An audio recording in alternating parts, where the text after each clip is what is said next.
¿Cómo están? Bienvenidos a un programa nuevo en CNN Chile. Es una ocasión especial, se llama Conciencia Inclusiva.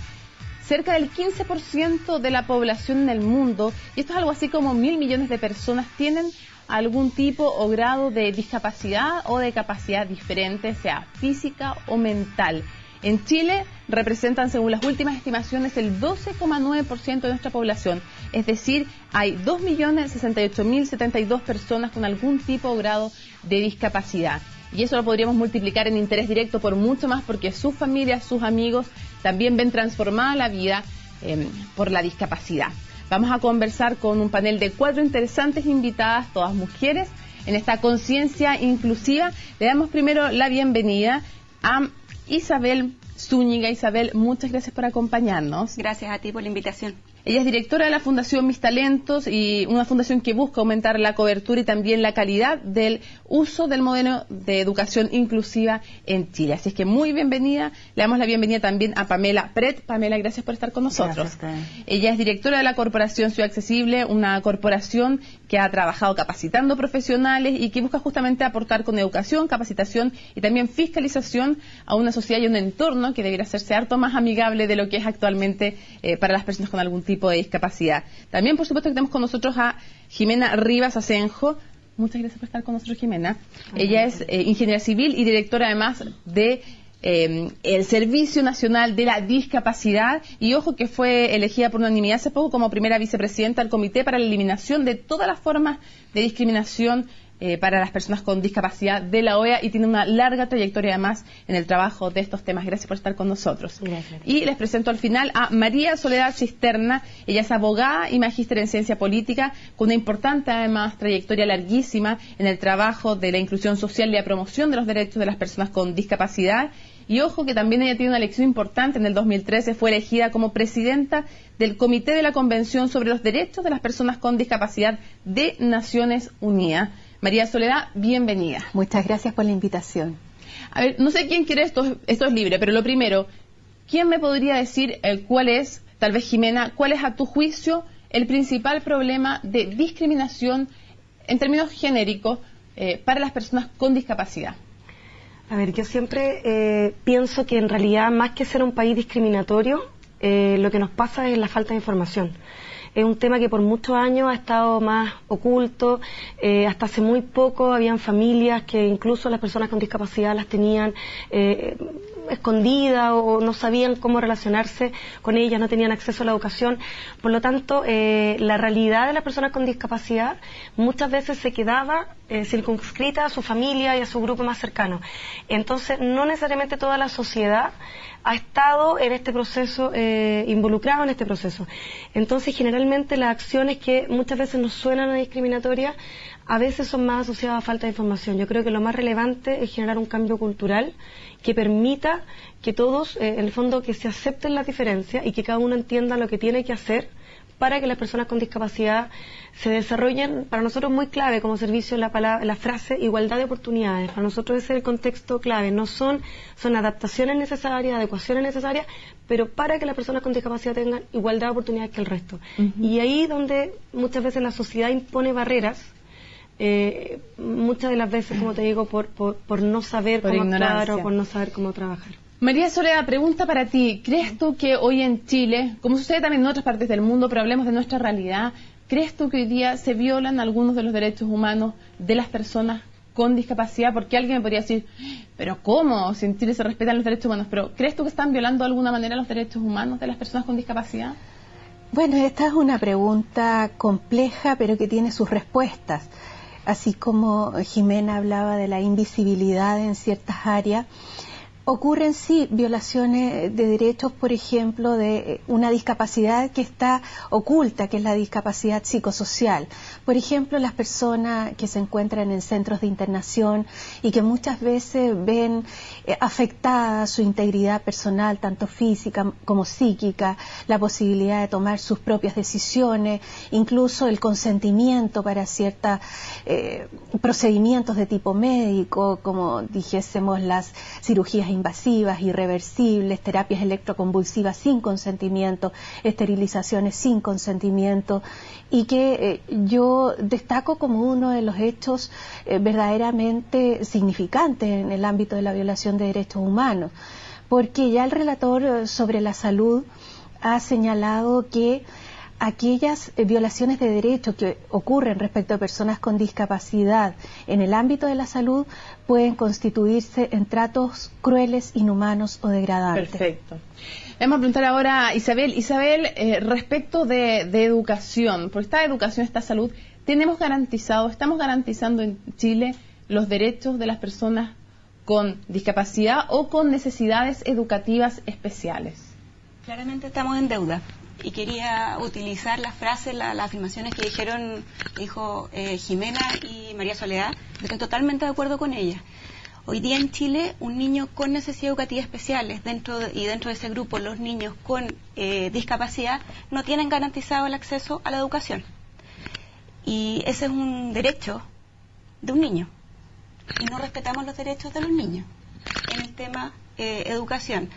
Ahora, volviendo a lo que dijo Jimena, parte importante del no respeto de este derecho obedece a barreras que como sociedad imponemos. Y las imponemos en gran medida por la desinformación que tenemos. ¿Qué tan fuera están del sistema educacional? ¿Puedes darnos algunas cifras? Mira, del sistema educacional hay dos tipos de casos. Hay niños que tienen acceso a educación, ya sea educación especial o educación en colegios regulares, ¿ya? Y hay otros que no. Hay niños que tienen que quedarse en sus casas. Esos niños claramente no están teniendo acceso a la educación que el Estado debería proveerles. ¿Deberían representar en teoría los niños con necesidades educativas especiales, que va desde síndrome de Down hasta una dislexia? ¿Debieran representar el 20% de la matrícula escolar? ¿Cuánto representan hoy? Las últimas cifras bordean el 4%. O sea, casi podríamos decir que dejamos a 1 de cada 5 niños en los colegios regulares. Exactamente. En los colegios regulares bordea el 4%. Claro, y entonces podríamos decir que casi dejamos a 1 de cada 5 niños en Chile sin educación. Sin educación de calidad. Ahora, de los niños que están matriculados, que tienen acceso en teoría a la educación, luego hay que ver qué tipo de educación tienen. Claro. Estos niños necesitan una educación distinta, no la educación que puede recibir el promedio de los niños, porque tienen condiciones distintas, van a aprender distinto. Y por lo tanto, para ofrecerle educación a esos niños, hay que ofrecerle una educación que sea consistente a sus condiciones. Y eso hoy día no existe. Vamos a ir avanzando en el tema. Una de las excusas, y también lo sé de cerca porque soy mamá de una niña con síndrome de Down, y también en este caso es inevitable, casi nunca lo hago como periodista, pero en este caso es inevitable no usar mi experiencia para explicar este tema. Pero me pasa, Pamela, que una de las cosas que me han contado mucho los papás es que una de las primeras excusas que dan los colegios es: no estamos preparados. Y no estamos preparados no solo curricularmente, sino que dicen algo tan simple, porque sabemos que del total de la discapacidad, cerca de un 30%, un poquito más, son discapacidades físicas. Ni siquiera discapacidades que tengan que ver con el intelecto. Y resulta que dicen: no estamos preparados ni siquiera para recibir un niño en silla de ruedas. Te lo pregunto más en genérico: ¿es tan difícil construir de manera amigable para todos y no solo para algunos? ¿Es tan caro? Y si un colegio, además, no tiene las condiciones, porque un colegio viejo y no se trabajaba en ese tiempo con rampas, con ascensores, ¿puede hacer algo? ¿Es tan difícil mejorar la infraestructura? Porque eso se extiende a toda la ciudad finalmente, pero hablemoslo en los colegios. Difícil no es, siempre hay soluciones. Ahora, está claro, cuando tú partes de un proyecto, desde el origen del proyecto, no hay prácticamente un costo asociado. Es prácticamente nulo. ¿Cuesta lo mismo construir de cero? Es prácticamente lo mismo. Hay cálculos, depende del tipo de edificación, pero es despreciable. Reparar después sí que es caro. Pero tenemos que entender una cosa: estamos con una ley que pedía los mínimos desde el año 95 y estamos en el 2013. Entonces, acá también recogiendo un poco lo que decía Jimena y todo sobre esta discriminación, finalmente todos discriminamos en cada uno en su campo. Y yo creo que aquí la arquitectura está terriblemente al debe. Si vamos no solamente a la parte colegio, ¿cuántos edificios de estos inteligentes, top en construcción sustentable, tienen un baño accesible dentro de su construcción? Hagamos el ejercicio hoy día. Entonces, acá hay una discriminación. ¿Y por en la ley arquitectura. deberían estar cumpliendo ya Exacto. con la existen parámetros mínimos desde el año 95 que se han ido mejorando. Son muy básicos, pero no se ha entendido el sentido de esas normas. Y eso es lo terrible. Aquí no se trata de un acceso o un baño. Aquí se trata de entender que las personas, independientes de sus capacidades de moverse o cómo se mueven, puedan acceder, circular y usar el edificio. Y eso es lo que no se ha entendido porque falta la preparación de los arquitectos y de los proyectos en sí que contemplen este tipo de características. Jimena, volvemos, porque todo se va cruzando al final, el tema del acceso físico, también el tema curricular, pero Jimena, ¿qué pasa si un papá y una mamá o uno de ellos ven que a su hijo no se lo quieren recibir y la mayoría de las veces no se les dice, fíjate que no lo vamos a recibir porque tiene una discapacidad, una necesidad educativa especial? Lo que te dicen normalmente es, tenemos la matrícula completa.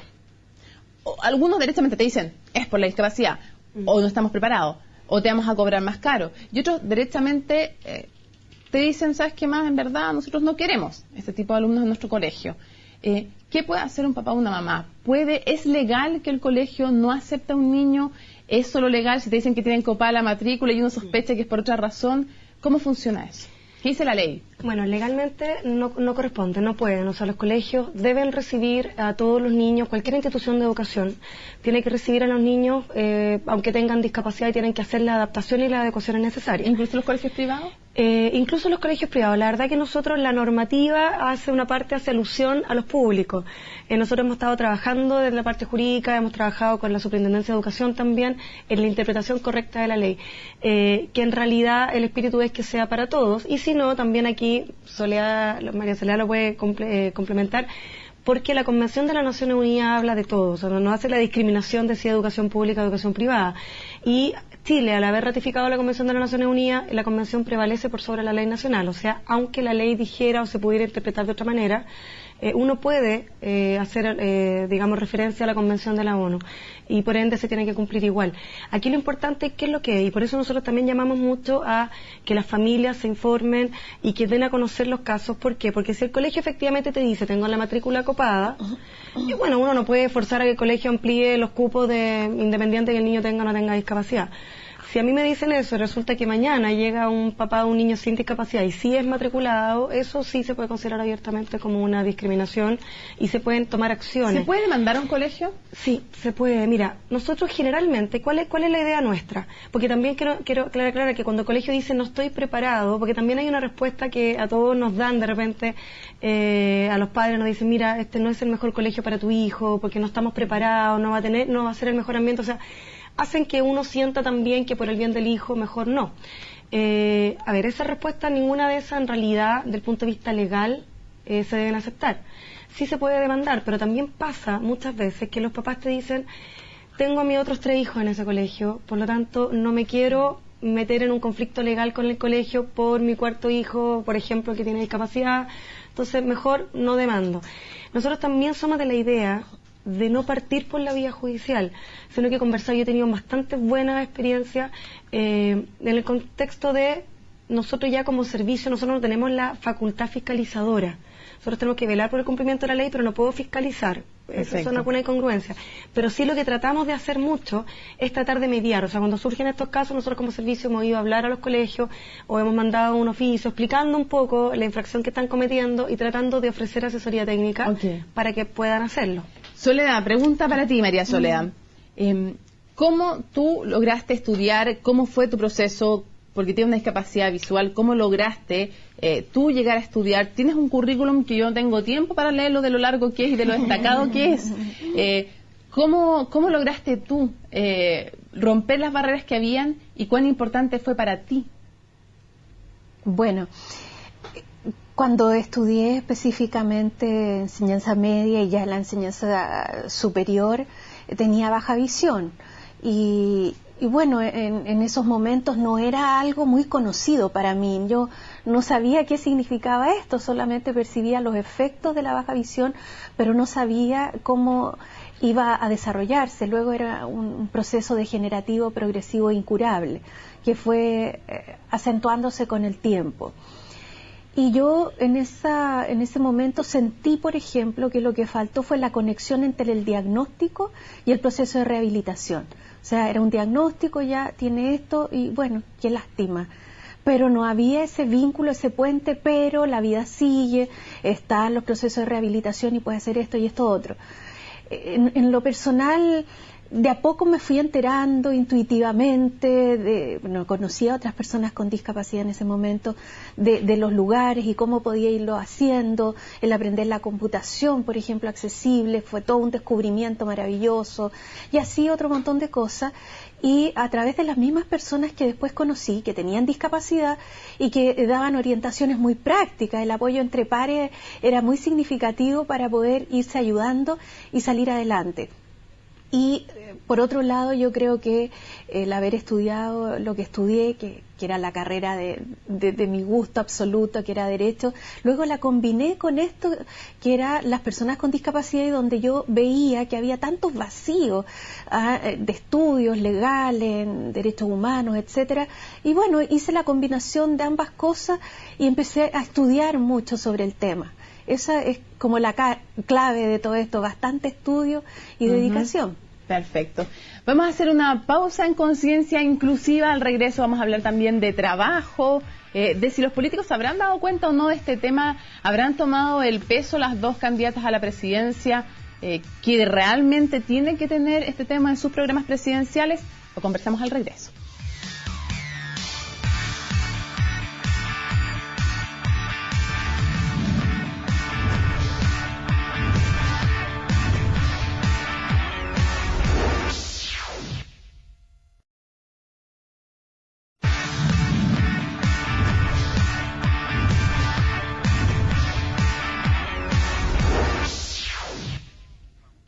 Continuamos en Conciencia Inclusiva, un programa especial de CNN Chile. Estamos hablando sobre capacidades diferentes.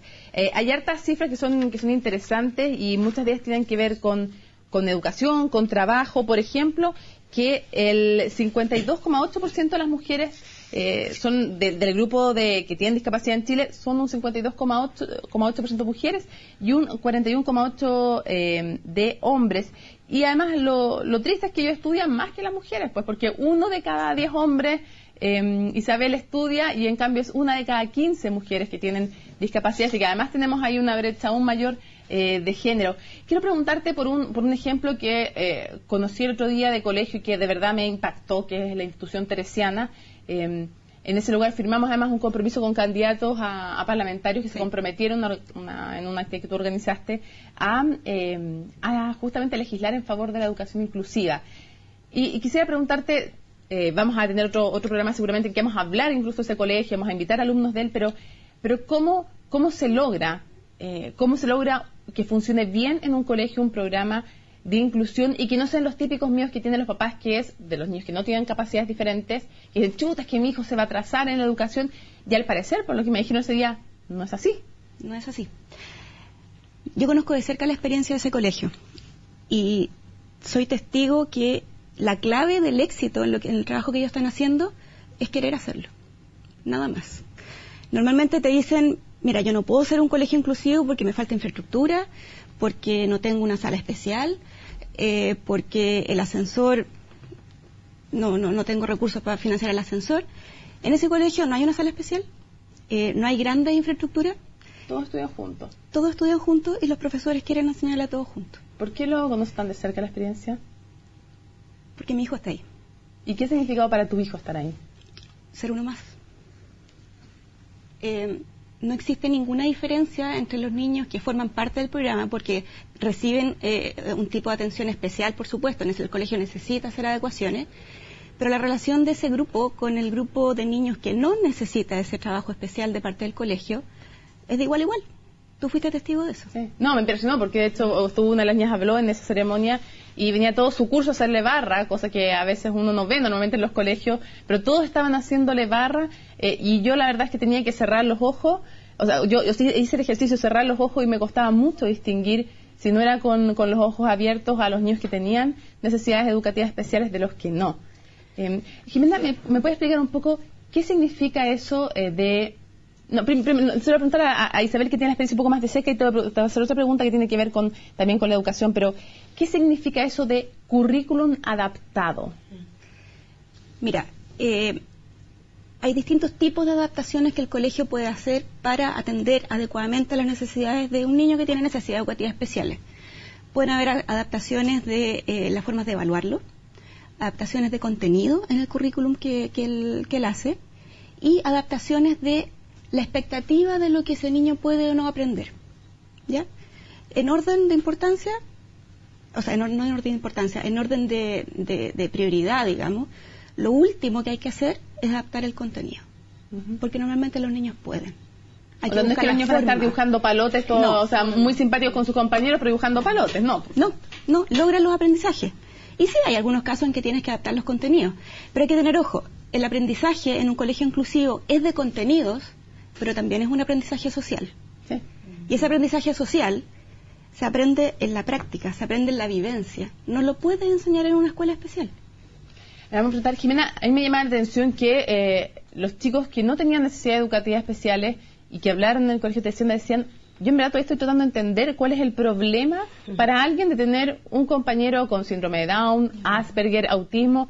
Aprendemos igual, y uno dijo algo que me llamó mucho la atención, y después dijo, además está respaldado por estudios, dijo él, pero dijo, ¿saben qué?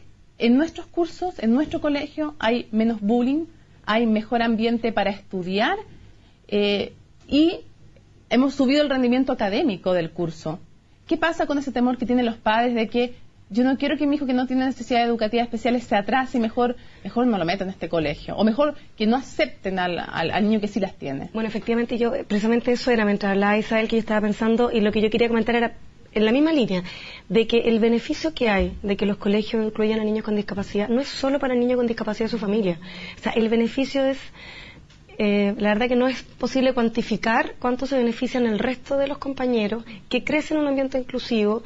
Son niños que crecen en un ambiente tolerante, que aceptan las diferencias, que reconocen las diferencias, pero además las valoran porque se dan cuenta, que a lo mejor este niño tiene que aprender lo mismo que yo, que a lo mejor le cuesta más por un tema físico o por una condición que él tenga, y lo hace. Entonces, ¿por qué me voy a quejar yo de algo básico si este niño a lo mejor tiene más problemas y lo hace igual? Mira, la verdad es que efectivamente está comprobado, como dice él, y nosotros lo vemos, los que vivimos con la discapacidad diaria, lo vemos también, que el beneficio que tiene para el resto incluso es mucho mayor que el que puede tener para ese niño, para el niño con discapacidad. Tú te fijas, por ejemplo, los niños que crecen en un ambiente con niños con discapacidad, lo ven como normalidad, y a eso es a lo que tenemos que llegar. La sociedad, en el fondo, la otra vez conversábamos con un grupo y decíamos, lo normal es ser diversos, lo normal es ser distintos. Entonces, la normalidad debiera ser el que todos aprendamos. Yo también, a veces, por no ser autorreferente, pero también mi hija mayor tiene una discapacidad severa, neurológica y física. Ella no va al colegio, pero su hermana, mi segunda hija de 6 años, para ellos esto es normal. O sea, ella ve a su hermana con dificultades de esto, y yo siempre le digo, Pamela, mi hija chica ya podría estar en ciudad accesible, porque ella entra a un lugar y dice, aquí no puede entrar mi hermana porque no cabe la silla de ruedas. O sea, ya lo tiene como internalizado. Y en su colegio tiene compañeritas en integración. Y yo supe, cuando mi hija entró prekinder, yo me demoré 9 meses en saber que una de sus compañeras tenía discapacidad y iba con asistente a clases, porque mi hija nunca me lo comentó porque era tan normal para ella. Entonces, el día que le invita a la casa me dice, habla con la mamá, porque a ella le cuesta un poquito hablar, porque no puede comer cualquier cosa, porque necesita... Y ahí supe que esta compañera... Entonces, para mí eso es muy gráfico, porque independiente de todos los beneficios que puede traer para mi hija mayor, la rehabilitación, el estar con otros niños, el compartir con personas con discapacidad, creo que mis otros hijos, digamos, la segunda y el otro que es más chiquitito, el aprendizaje que están teniendo y la calidad de persona que ellos van a ser es impagable. Entonces, la invitación es a mirar ese beneficio. Es un buen negocio de todo punto de vista académico, un buen negocio literalmente, ni siquiera por bondad. Exacto. Sino que es un buen negocio como ser humano. Lo digo así, buen negocio, para tratar de explicarlo de una forma como gráfica, que a todos le hace bien. Pero quiero preguntarle a Pamela, hablamos de formar buenas personas, y me impresionaba también que una de las cosas que uno ve que no se cumplen en la forma, para que vayamos avanzando de tema y no nos quedemos solo en educación, una de las cosas que no se cumplen es el tema de cosas tan básicas como tener estacionamientos especiales, o sea, más que especiales, reservados para personas con discapacidad, y que lo respete la otra gente, además, que no se estacione ahí. ¿Cuáles son, dirías tú, Pamela, las principales falencias que hay en la ciudad en general? ¿En qué falla no solo esta, sino todas las ciudades de Chile? Yo creo que lo peor hay que partir en el origen. Yo creo que son las veredas. Porque finalmente la vereda es tu primer camino de circulación, lo que te va a acercar a alguna locomoción o a cualquier parte, y tú puedes comprobarlo. No puedes avanzar normalmente más de 200 metros, equivale 2 cuadras, 3 cuadras, sin que te topes con una barrera que te signifique pedir ayuda. Accesibilidad universal es autonomía. Hay que también sacar esos mitos antiguos de la persona que va llevada por otra. Aquí estamos hablando de independencia de las personas, y ese es un derecho que está que la SOLE se respalda muy bien en la ley. Nos topamos con una mala accesibilidad, que es lo que tenemos hasta ahora. Yo también tengo cercanía con la discapacidad y la viví en los años 80. Sé lo que era circular por Santiago, donde no existía ningún rebaje de vereda.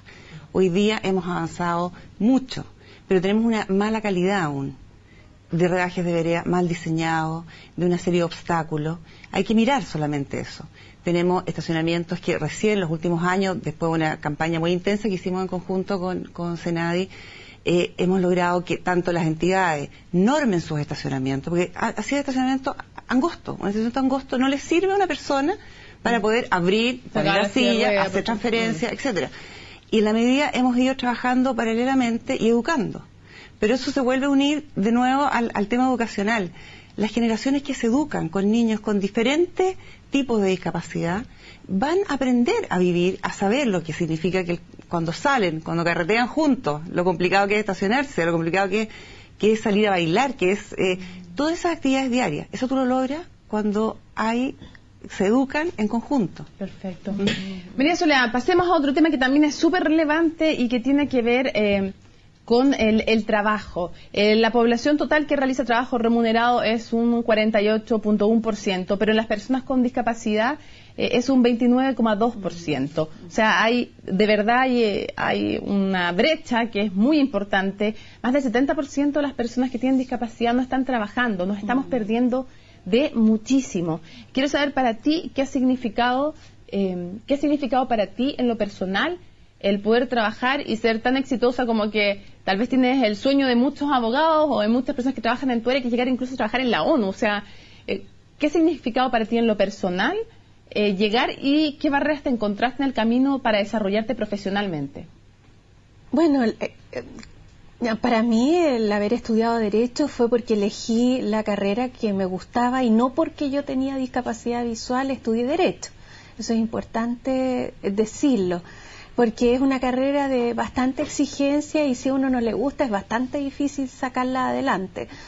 Entonces, yo he sentido que con bastante empeño he logrado sacar adelante mi desempeño profesional y eso me tiene muy contenta. Ahora, reconozco que esa no es la realidad de todas las personas con discapacidad y ahí me gustaría apuntar, porque esto tiene que ver con la toma de conciencia que tienen que tener las esferas tanto del sector público como del sector privado para comprender que los trabajadores con discapacidad pueden y suelen ser tan productivos como cualquier otro. Entonces, todas las medidas de inserción laboral que podemos encontrar en la ley y en la misma convención son plenamente válidas para cumplir los estándares internacionales. Y me gustaría agregar que la perspectiva de género incorpora una dificultad aún mayor. Siempre he dicho que cuando se habla de la igualación entre el hombre y la mujer, hablamos de una escalera con 2 peldaños. Si incorporamos la variable de discapacidad, en el primer peldaño va a estar la mujer con discapacidad, luego el hombre con discapacidad, a continuación la mujer sin discapacidad y finalmente el hombre sin discapacidad. Por lo tanto, el tránsito de la igualación va a ser bastante más grande y esto se ve claramente en la esfera laboral.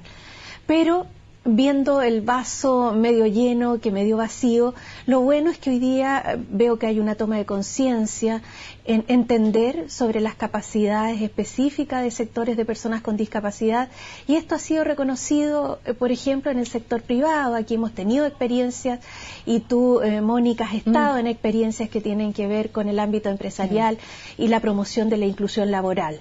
Entonces yo creo que esto, sumado a ciertas correcciones legales que hay que hacer, que dificultan o colocan barreras para la contratación. ¿Cuáles cosas, por ejemplo? No, eso lo mejor para después, para cuando hablemos de las soluciones. Pero antes, ¿alguna vez tú en lo personal te sentiste discriminada al momento de buscar trabajo? Fíjate que yo en lo personal no me sentí discriminada en el momento de trabajar, pero también debo agregar que una importante parte de mi trabajo fue en el ejercicio libre de la profesión. Entonces eso me permitía poder conducir el ejercicio que yo quería hacer y cómo lo quería hacer. Ok, pero de las personas que tú conoces también que tienen discapacidad, ¿cuáles son las barreras principales o los prejuicios principales con los que se encuentran ellos al momento de buscar trabajo? Yo imagino que puede partir esto incluso desde el currículum, que no debieran pedirlo, pero muchas veces ya con el currículum algunos los dejan fuera.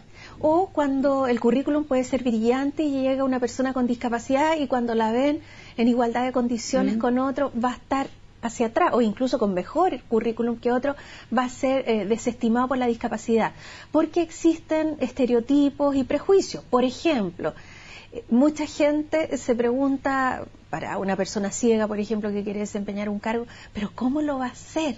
¿Cómo lo va a hacer para leer?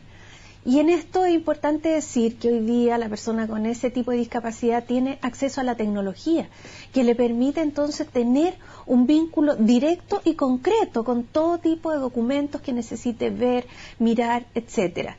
Lo mismo las personas sordas, y así si lo vamos multiplicando por las otras discapacidades, todas tienen la forma de mediación necesaria como para poder desempeñar un trabajo determinado. Pero no es justo que, por ejemplo, la ley 18.600 sobre discapacidad intelectual diga que las personas con este tipo de discapacidad pueden ser contratadas con un salario inferior al mínimo, porque la OIT dice que debe cumplirse la premisa del salario igual por trabajo igual. Entonces ahí vemos ciertas deficiencias legales. O, por ejemplo, la mala interpretación que muchas veces se hace en el sector público de la salud compatible al cargo con el hecho de tener o no tener una discapacidad. Y en ese sentido la Contraloría General de la República se ha pronunciado que el tener discapacidad no es obstáculo necesariamente para ejercer un cargo. También, por ejemplo, la exigencia de la enseñanza media completa, y si alguna persona con discapacidad no la ha cumplido, esto no es obstáculo, por ejemplo, para desempeñarse en un staff que sea de carácter auxiliar. Perfecto. Le vamos a preguntar a Jimena, cuando estuvimos en el seminario de la SOFOFA, que todo este SOFOFA está desarrollando una labor interesantísima respecto de inclusión con unas guías que de verdad impresionan y que van ayudando a romper mitos, pero van dando consejos prácticos además de cómo incluir a personas con capacidades distintas. Me llamó mucho la atención que los empresarios que tienen trabajando con ellos gente con distintos tipos de discapacidad contaban que son mejores trabajadores, que cumplen más, se enferman menos, cosa que me sorprendió, que realizan muy bien su trabajo y que les ha pasado a algunas empresas, como contaba una empresa, no me acuerdo si era de packing, pero que han tratado de levantarle a esos trabajadores que ellos están incluyendo con discapacidad, que tuvieron que subirles más el sueldo porque se los iban a llevar de otra empresa y de verdad estaban realizando una muy buena labor, eran personas con discapacidad auditiva y que estaban en un lugar donde había muchísimo ruido y funcionaban perfecto y tuvieron que subirle el sueldo a todos porque se los querían llevar. Entonces, yo quería preguntarte, si una persona en concreto, un empresario, una empresa, quiere, dice, o ve este programa y dice, ¿saben qué? Yo quiero incluir en mi empresa a algunas personas con discapacidad.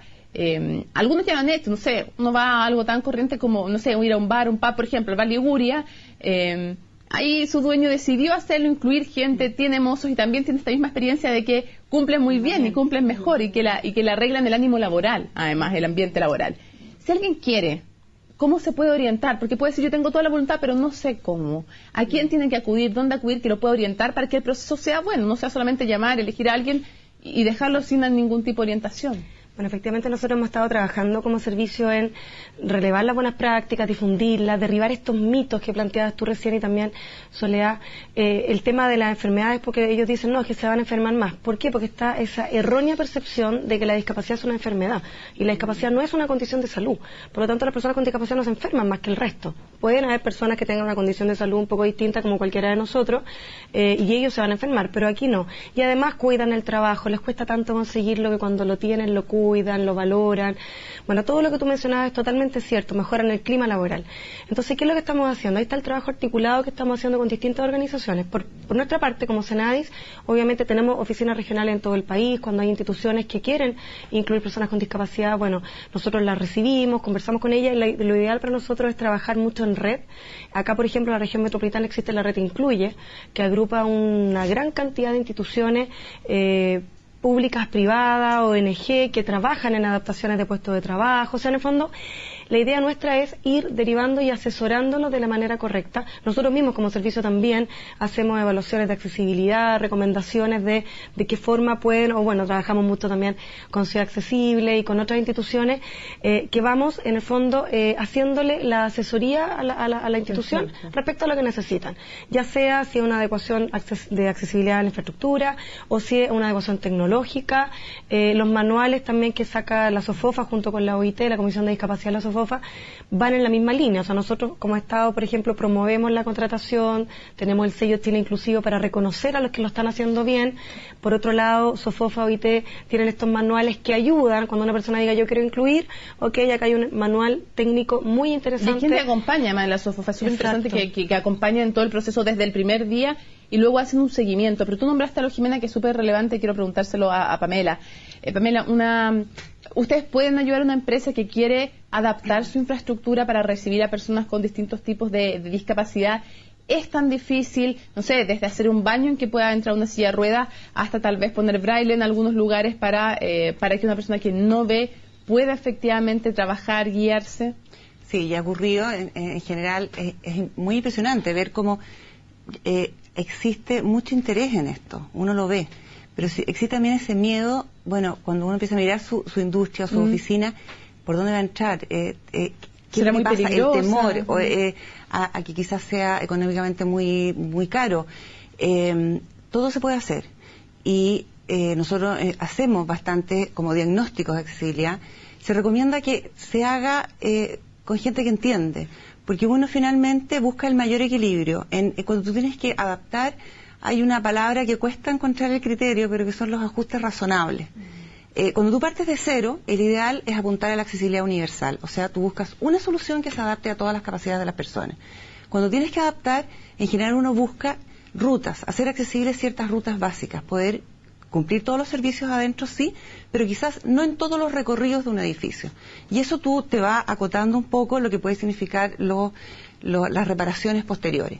Entonces, eso conviene porque normalmente eso es lo que más cuesta.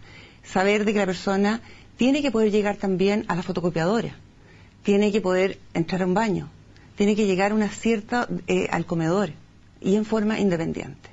Y eso, por eso que me gusta siempre sumar también a todos los encargados de diseño, de arquitectura. Quizás de repente de un mal trazo, tú estás impidiendo que una persona pueda tener una fuente laboral. Porque el lugar finalmente no se presta, viene ese primer susto y dice, en realidad mi edificio no se presta para esto, mejor no. Porque existe mucho interés y de repente son este tipo de situaciones las que te frenan. ¿Cómo se contactan con ustedes si alguien quiere mandarles una pregunta o saber un poco más de este tema? Mira, todo se puede canalizar a través de www.ciudadaccesible.cl. Perfecto, www.ciudadaccesible.cl. Sí, ahí tenemos, de hecho, bueno, están ahí todos los recursos de manuales. Nosotros a partir del año 2003 editamos el primer manual de accesibilidad que se hizo en Chile. El año 2010 se editó el segundo y el 2 el tercero en conjunto con Senadi. Y está todo el material disponible y además están todos los servicios justamente de diagnóstico de informes de accesibilidad. Perfecto. Antes de irnos a la pausa, última pregunta de este bloque para Isabel. Isabel, ¿cuánto termina frenando también la incorporación al mundo laboral la falta de una preparación y de una capacitación también inclusiva? Mucho. En el mundo laboral se valora el capital humano que las personas puedan tener y con eso aportar a a distintos puestos de trabajo. Si durante el ciclo escolar las personas ven frenadas, ven con obstáculos para aprender, que esa es la definición de necesidad educativa especial, el enfrentar algún obstáculo para aprender, esas personas, esos niños, esos jóvenes, están aprendiendo menos durante su ciclo escolar. Y por lo tanto van a llegar a etapa adulta, al momento en que deberían insertarse en el mundo laboral, con menor capital humano. Lo interesante es que tomando las medidas correctas, ese resultado que hoy día estamos teniendo puede ser evitado. Depende del medio, depende de los colegios, depende del sistema educativo que hoy día tenemos en Chile. ¿Cuántos colegios hay con un buen programa de inclusión? Hagamos el mapeo. Mira, no me atrevo a entregar cifras de cuántos son los que están haciéndolo bien. Prefiero mirar el vaso lleno y decirte que desde hace 5 años se están incorporando muchos colegios. Hoy día son 12.000 colegios, sí, cerca de 12.000 colegios. Cerca de la mitad tiene un programa que está haciendo el intento. No todos te puedo decir que son inclusivos ya, pero que están caminando hacia eso. Y en Santiago, por ejemplo, dime cuántos colegios particulares hay que tengan un buen programa de inclusión con currículum adaptado. No me nombres cuáles, dime cuántos más o menos. Menos de 10. Menos de 10, una vergüenza. Sí. Vamos a la pausa y comenzamos con el tercer bloque después de esta pausa de conciencia inclusiva. Menos de 10 colegios en Santiago particulares con un buen programa de inclusión. Hay harto que hacer. Ya volvemos.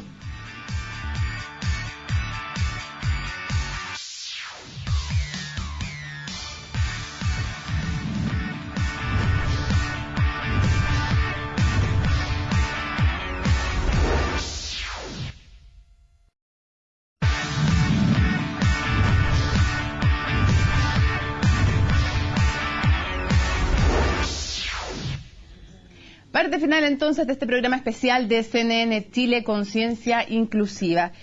Hablemos de temas globales también respecto de la inclusión. María Soledad, ¿cuál es el cambio global que tiene que haber en la mirada? ¿Cuál es el modelo de sociedad que hay que construir en este siglo XXI?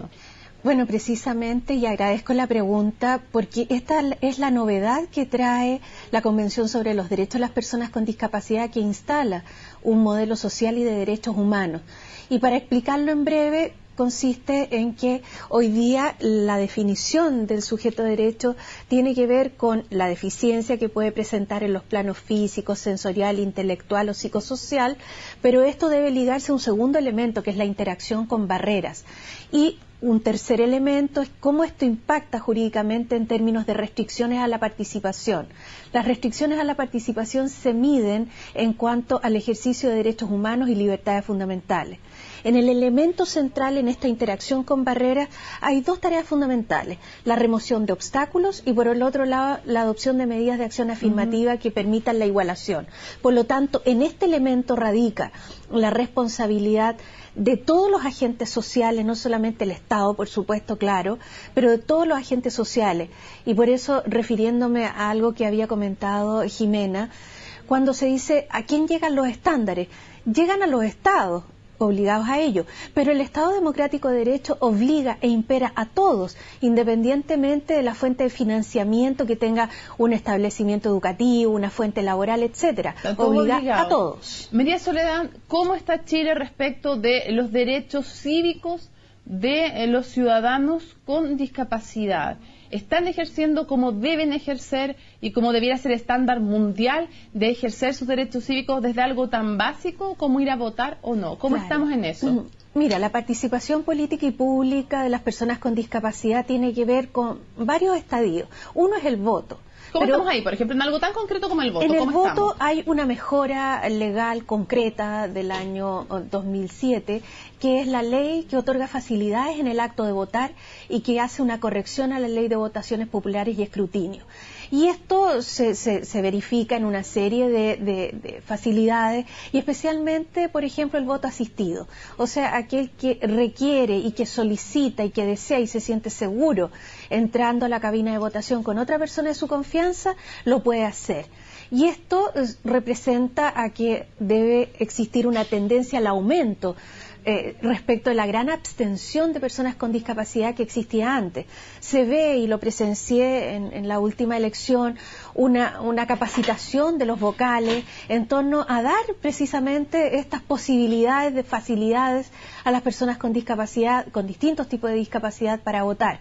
Pero me gustaría agregar que también la participación tiene que ver con formar sus propias organizaciones, participar en partidos políticos, incluso llegar a dirigencia política. Que no se ve mucho, pues seamos honestos, no se ve casi dirigentes que tengan algún tipo de discapacidad, y yo dificulto que no hayan líderes que no quieran tener esos cargos. Yo creo que hay líderes que tienen una barrera, como también me imagino que no hay un 17% solamente de mujeres capacitadas para estar en el Parlamento, y esa es apenas la cifra que hay en la Cámara de Diputados después de esta última elección. Bueno, postulantes ha habido, algunos cargos como concejales, hasta lo que yo he sabido, pero todavía falta esa toma de conciencia de la población para entender que como cualquier otro puede ser una persona muy apta.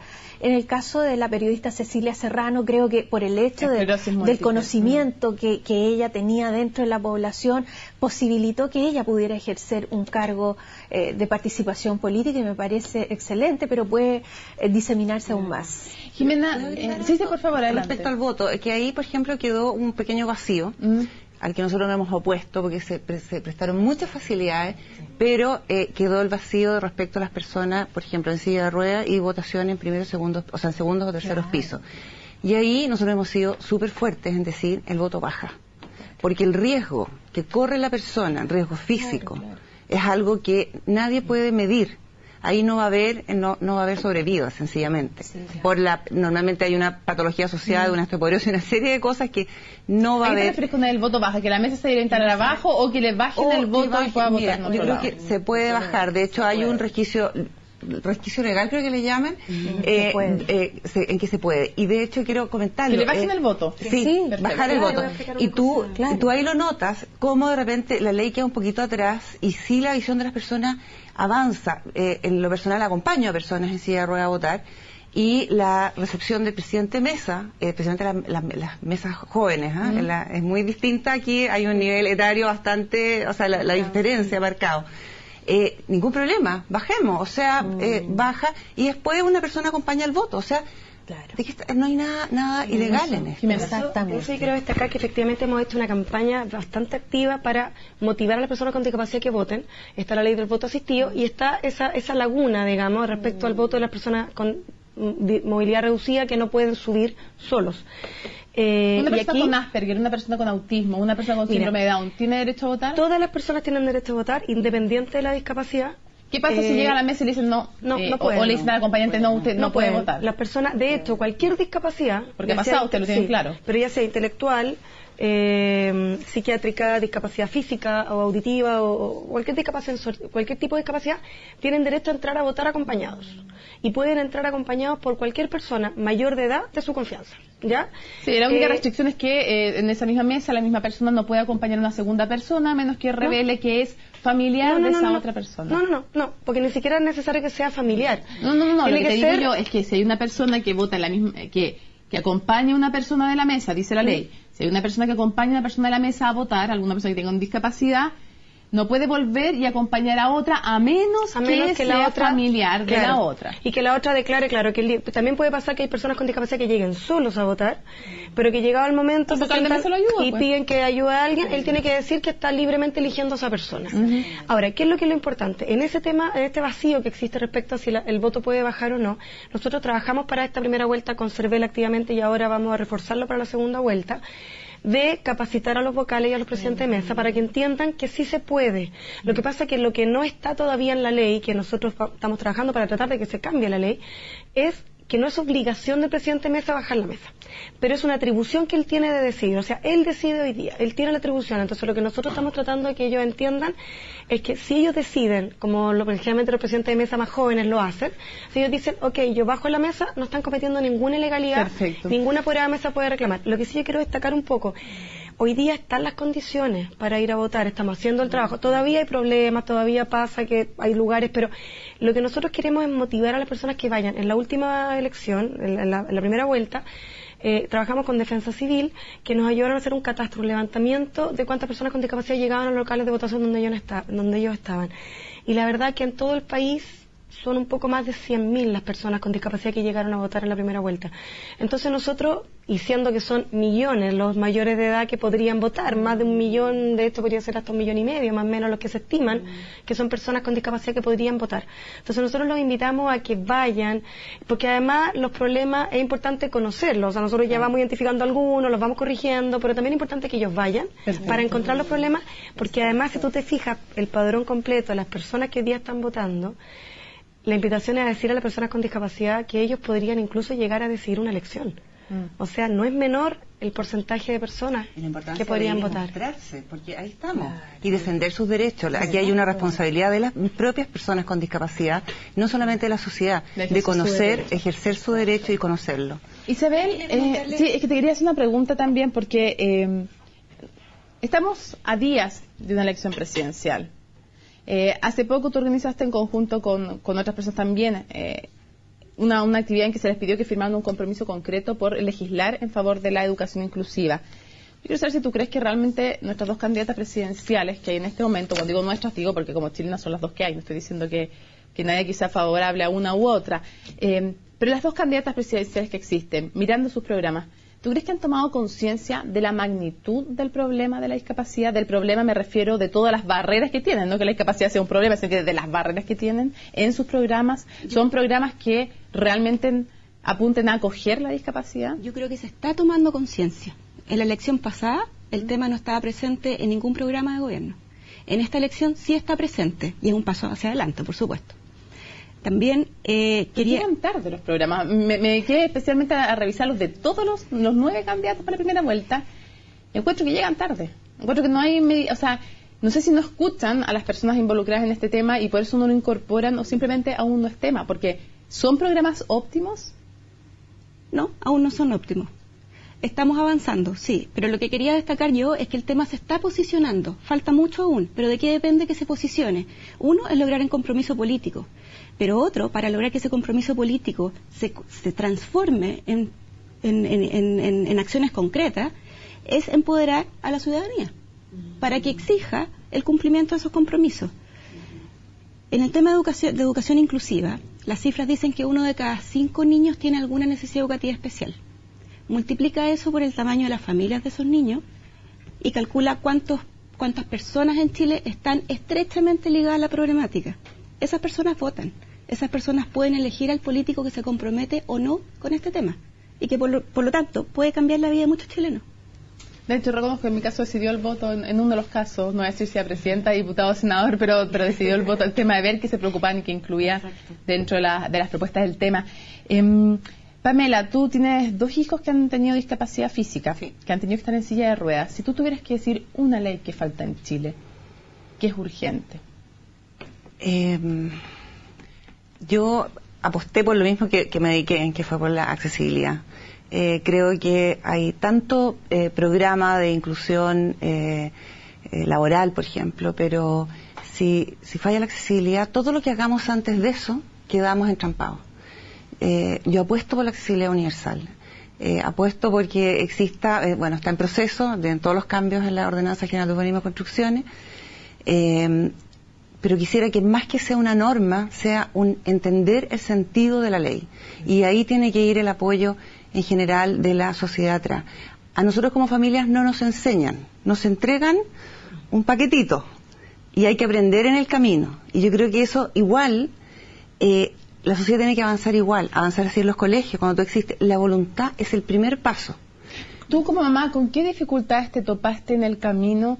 Porque yo pongo solo un ejemplo, el tema en el sistema público, la falta de, y en el sistema privado, lo caro de todo el proceso de rehabilitación. Somos una sociedad que se llena la boca con la Teletón, y muy bonito, digamos, una gran iniciativa, pero se llena la boca también con defendamos la vida, el derecho a la vida de estas personas, que bien que los padres que los traen al mundo, y resulta que todas esas familias también tienen un costo económico asociado a un proceso de rehabilitación que no está bien cubierto por nuestro sistema de salud, ni privado ni público. O sea, hay que asumir una premisa, tú unes la discapacidad a la pobreza y la haces, 3 veces, 4 veces, 5 veces más pobre. Sí, claro. Y eso es una realidad en toda la familia donde hay asociada a una persona con discapacidad. Es un gasto y un esfuerzo que triplica fácilmente cualquier cosa. El gasto en transporte, todo es más caro. Todo, lo que tú tengas que hacer, hasta vestirte. Todo. Entonces, eso es una realidad que existe y son familias que realmente hay un costo enorme detrás y un esfuerzo muy grande detrás. Yo quería complemento con una cifra relacionada con eso. La probabilidad de que una familia pobre, con escasos recursos financieros, salga de la pobreza cuando tiene un miembro con discapacidad es nula. Es cero. Sí. Eso grafica el tipo de obstáculos que tiene que enfrentar esa familia. Desde el gasto en remedio, rehabilitación, hasta que muchas veces madre o padre, porque a veces uno de los otros decide quedarse en casa porque no tienen, el niño no puede ir al colegio, por lo tanto tiene que quedarse en casa cuidando al niño, es una persona menos que trabaja. Jimena. Ahí por eso para nosotros es tan importante empezar a visualizar la temática de la discapacidad transversalmente y haciendo las adaptaciones correspondientes en los momentos adecuados. Por ejemplo, en lo que es el servicio de salud o las prestaciones de salud, estamos trabajando con el Ministerio de Salud, con FONASA, porque nosotros aspiramos, yo me acuerdo que esto lo escuché hace años atrás, cuando yo recién estaba partiendo del tema de discapacidad, que escuché una conferencia a María Soledad, que hablaba de esta importancia de separar en el ámbito de la salud lo que es la salud tradicional de lo que es la discapacidad. Entonces nosotros aspiramos ahora, y es parte del trabajo que estamos haciendo con FONASA, a separar, por ejemplo, dentro de FONASA lo que son las prestaciones de salud para las personas sin discapacidad de lo que son para personas con discapacidad. Por ejemplo, me explico, terapia ocupacional no tiene cobertura de salud. Educación tampoco. Pero ¿qué es lo que pasa? Que con ideología mínima. O kinesiología también, o sea, nosotros los que tenemos terapia toda la vida sabemos que a mí en enero se me copa el máximo de mi plan para el año. O sea, en una semana uno puede cubrir lo que dice el plan DISAPRE para todo el año. Entonces, ahí, ¿qué es lo que nosotros buscamos? Separar y decir, si yo tengo discapacidad, mi plan de salud me cubre de distinta manera, o sea, que haya cobertura para terapia ocupacional, que se reconozcan las prestaciones que son tremendamente necesarias para personas con discapacidad. Está dentro de los planes del gobierno y está terminando el gobierno, pero hay que hacer una modificación respecto, por ejemplo, de las ISAPRES para que efectivamente, en el caso de que tenga en la familia un integrante con discapacidad, no resulte igual la cobertura y no se te acabe en una semana, no sé, tienes 5 fonoaudiología y resulta que 5 en menos de una semana se acabó. Se están haciendo los esfuerzos por regular esa parte, por regular también otro concepto que se une con el tema laboral. Cuando una persona con discapacidad, un joven con discapacidad pertenece a su plan familiar, que también ya nos cuesta mucho tener buenos planes cuando tenemos personas con discapacidad en el grupo familiar. Aceptar. Pero hoy ya eso está cada vez más regulado en el sentido de que no te pueden cambiar el plan, etcétera. Pero, ¿qué pasa si un joven tiene discapacidad, está en el plan de sus padres, carga de los padres, y quiere buscar un trabajo? Muchos jóvenes hoy día tienen trabajo, pero a honorarios o informalmente, porque si los contratan, salen del plan dejan de ser carga de los padres, pierden su plan y tienen que tomar otro plan que generalmente por los sueldos, por distintas condiciones, no son planes muy buenos. Y si pierde el trabajo, ya tampoco puede volver a su plan. Lo que nosotros estamos postulando también es que ojalá se creen los planes familiares, igual como cuando una mujer y un hombre se casan y tienen un plan familiar, bueno, que los hijos con discapacidad coticen en los planes de los padres. Y una cosa antes de preguntar a Soledad, porque ya se nos acaba el tiempo, pero ¿es legal que un seguro complementario, sea de una clínica o sea de, no sé, sea de, da lo mismo, de una empresa, de una mutual, de lo que sea, rechace? Porque claro, algunos hemos tenido la suerte de que de verdad ha funcionado súper bien el sistema y se han portado muy bien y todo, pero esto es caso a caso y las cosas deben ser con normas y no a la suerte de la olla. Entonces, ¿es legal que cuando uno quiere incorporar a un niño que presenta una discapacidad o de nacimiento o que le surgió en el tiempo, que no te acepten a esa persona? Mira, lamentablemente hoy día existe ese tema de la preexistencia. Hay temas normativos que ahí la Soledad nos podría explicar un poco más, porque hoy día esas letras chicas, digamos, los seguros. O sea, si quieren te lo aceptan y si quieren no. Hoy día incluso pasa que tú tomas un seguro estando embarazada. Yo digo, a mí me pasó, lo tomé estando embarazada un seguro en una clínica, y cuando nació mi hija nunca me dieron la cobertura porque era preexistencia, porque nació con la discapacidad. Entonces yo lo encontré espantoso, pero en ese momento también uno por desinformación, etcétera, no, bueno, y la preocupación era otra, era que mi hija sobreviviera, etcétera. Entonces no me preocupé de esos temas. Pero hoy día cuando empezamos a revisar nos damos cuenta de que esas realidades todavía se están dando, que muchas veces se amparan en resquicios legales. ¿Seguro estando ya embarazada, no antes de embarazarte? No, estando embarazada. Claro, es un consejo para madre y padre que si están pensando en tomar un seguro y están pensando en ser papás, efectivamente el hecho de tomarlo antes de estar embarazada la mujer, con las reglas actuales que tenemos, es un beneficio para que después no te rechacen. Claro, pero lo que es importante también, que un poco uniendo a lo que decía Pamela adelante, que las cosas nosotros tenemos que hacerlas pensando en el real sentido, no por según lo que diga la norma, qué sé yo.